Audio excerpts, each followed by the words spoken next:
Hey everybody, how's it going? Just doing another speed animate video, because why not? They're fun.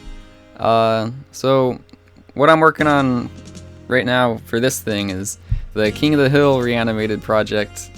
Because I like King of the Hill. I feel like some people might not have guessed that, but it's actually a pretty good show. I didn't really like it when I was like a kid, probably because the characters are so like ugly looking and everything, and the humor's really dry, but you know, being an adult now, I think it's really funny. Like King of the Hill, sometimes it just feels like an actual YouTube poop, but it's a real show that's not just a YouTube poop. But anyways, so this is my first like real animated little short thing that I did in OpenToonz. I've done like short things, like quick, you know, 20-minute things in OpenToonz before, but this is like the first real thing. And I gotta say, I really dig it as a free animation software. It's got like a stabilizer. It has, you know, you can see in the bottom right hand corner, it has that levels palette similar to how Toon Boom does their coloring.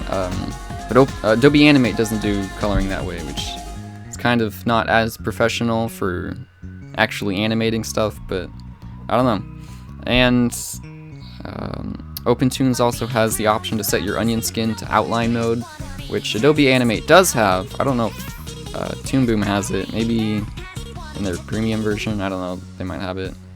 But I just really like that because I like having an outline of all the, you know, colors when you're animating, instead of just the like seeing, you know, a previous frame. Because once you've colored something and you want to see like the outlines of like the stripes in his shirt, or like, I don't know, just whatever, it's just way more convenient to have outlines, I think, for onion skinning. But yeah, I had fun animating this. This is just goofy, like Hank's dad is like a really weird cartoon character. It's really funny. Yeah, my only gripe with OpenToonz really was that its timeline, I felt the same way about Toon Boom's timeline, in that it's just kind of not as intuitive. Like if you want to drag a frame from like point A to point B, it's really obnoxious because you either have to extend the exposure of the previous frame if you want to move that next frame like forward in the timeline, or you have to like delete all of the exposure around that frame and the other frame that you're going to move it to, and then you have to re-extend the exposure and then delete the stuff that you've extended. I don't know, it's just really obnoxious, but it's still like, you know, it's a free software, so I can't complain. But I remember when I tried Toon Boom, like sometime maybe last year, and then another time like a couple years ago, and it was kind of a similar way, and I just found that really annoying because that was like you know, industry standard basically software that's, you know, been used for theatrical level animation, and their timeline is just so unintuitive in my opinion that it was just kind of annoying. But you know, because OpenToonz is a free software, I cannot complain because it's free. What do you want? Like, you can even, I think you can change the source. Is that the right word? Like the source code of OpenToonz. Maybe that's not the right phrasing, but you all get what I'm saying. You know, you could like code something yourself to make it different, I think. Yeah, here's me painting the background. The background felt like it took a while. I don't know why. It was a pretty simple background. Maybe it's just all the books. I spent a lot of time on the books. And I also drew a little pony stuffed animal there, because I thought that'd be funny. Sneak a pony in, because why the heck not? My headcanon theory is that Bobby is secretly a brony, and Hank always says, that boy ain't right, because he watches MLP, and that seemed like in character, I felt. Later I drew like an Applejack, little figurine on top of the bookshelf too, which kind of makes more sense because, you know, Applejack's like a Texas pony, and you know, Hank Hill, Texas, you know, he sells propane and propane accessories. I have a little list of things I was gonna talk about because I keep on recording these things and then I run out of time about the things I wanted to talk about, so I'm trying to make it, you know, condensed. So this whole thing took me about 9.5 hours, give or take. I wasn't counting, I did like some preliminary sketches for how I kind of wanted the characters to look, which you can see in like the upper right hand corner if you like go back at the beginning of this video. I did like that little sketch of Hankstead.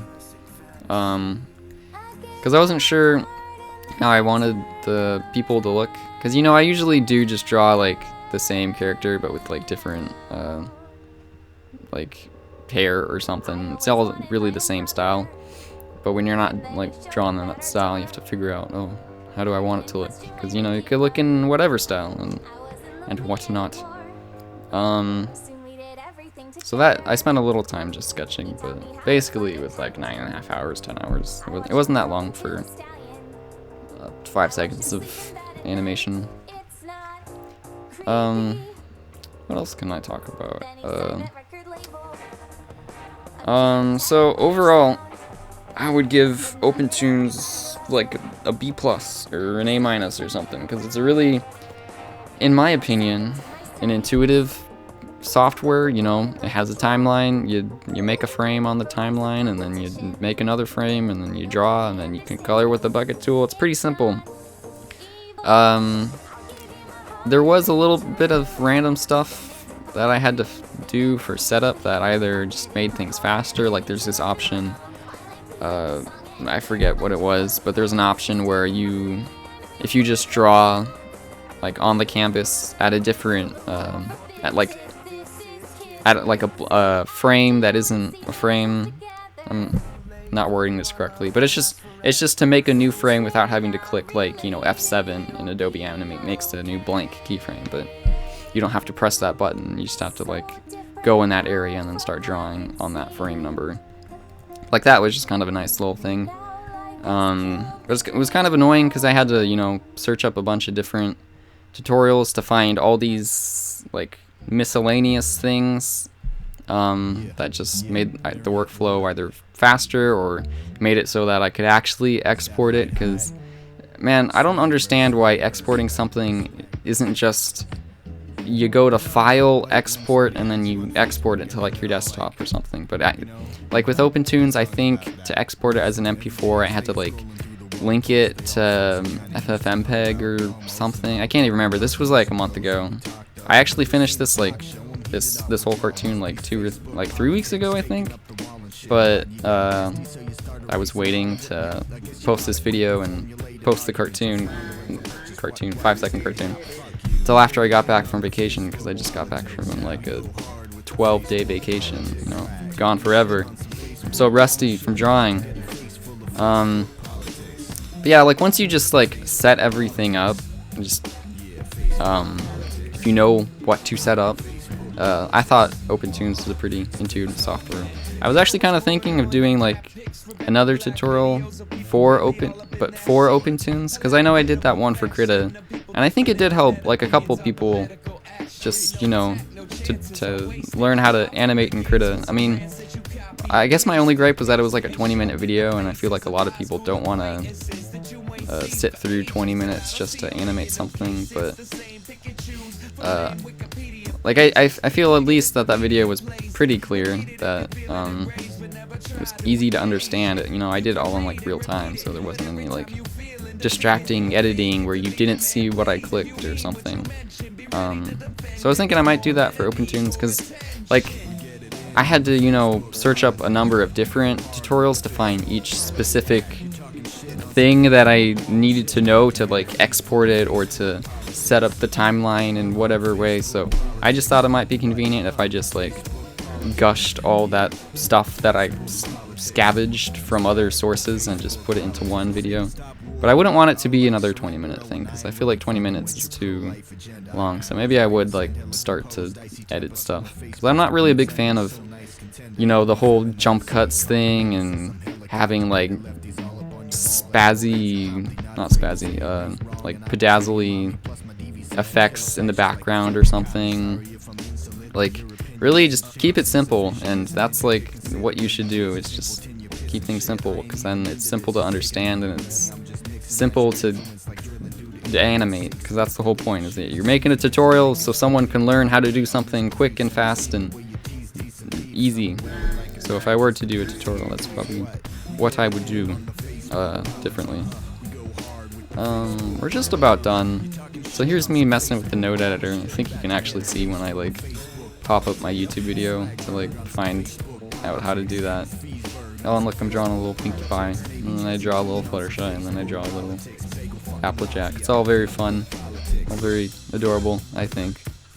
So yeah, that's like basically it.